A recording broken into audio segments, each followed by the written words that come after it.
How's it going, guys? It's late at night, so I'm going to be a bit quieter than usual, but I just watched the latest episode of Yu-Gi-Oh! Sevens, and it helped me to decide something. I really like Yu-Gi-Oh! Sevens. Whether I'm going to keep this further down the line just depends how the series goes so far, but what I've noticed is each week it's been fresh, and it's fun, it's energetic, it is something different, so I understand why a lot of people just say, well, this just isn't for me. But honestly, I'm having fun with it, and that's the last I'm going to say on that, but give it a chance. So something that Sevens has been doing over these past 4 episodes is something that I think is really perfect. Now, in Yu-Gi-Oh! Duel Monsters, you didn't really gradually learn how to play the card game. If you watched the entire series, yes, you kind of got the gist of how to play the game, definitely. But there wasn't that many episodes detailing how to play the game. It was kind of just in the first episode you can play monsters, you can play spells, but there was no real thorough thought to it. You got a little bit of that in the Battle City arc, explaining like tribute summoning and things, but we never really sort of had a big explanation of like spells, traps, monsters, effects and everything. However, Yu-Gi-Oh! Sevens is actually starting to do that. In the first episode you understand about summons.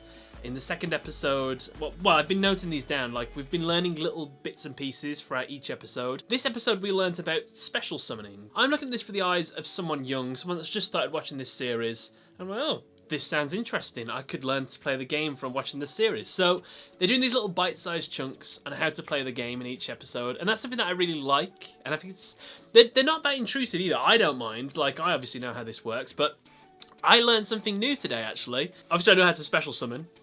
God, I've been playing it long enough, I do know that. But I had been asking these past few episodes, can you normal set an unlimited amount of times, the same as how normal summoning works? And the answer to that was yes. I learnt it through Gakuto's style of play, the ultra defensive secret hiding sort of thing.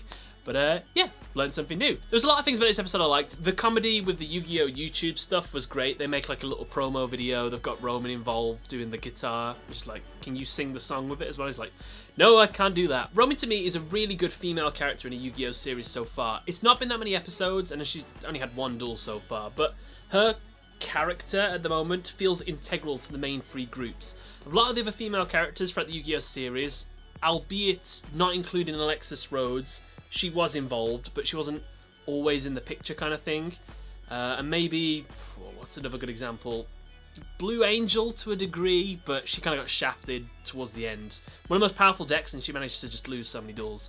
But Roman so far, she's a part of the group, and I think her character could go in a good direction for female representation in Yu-Gi-Oh!, which has always been a bit so-so. This duel was between Gakuto and Yuga. We got to see a couple new cards from Yuga's deck. Well, we mainly saw one important one, which was Sevens Road Witch. I knew that monster was coming out as soon as Gakuto's ability was you can't tribute summon. I was like, Seven Roads Witch is going to come out because I have the pass there and I learnt its effect the other day, so pretty cool. We got to see one nostalgia card in this episode as well, which was Sword and Shield, which is really cool to see.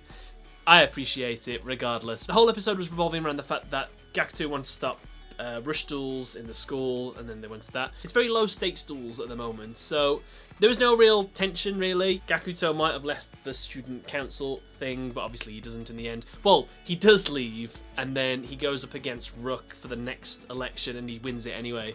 So it's just comedy. It's fun. It's a fun show. There's not too much more to talk about as well, because these are simple episodes. There's not much big plot going on. I'm just having fun with this series, and I think that's all I really need to say about it. Plus, it's really late and my camera's about to die. So I'm going to end that review there. But let me know what you think of it in the comment section below, guys. What do you think of this anime so far? But thank you for watching, guys. Catch you later.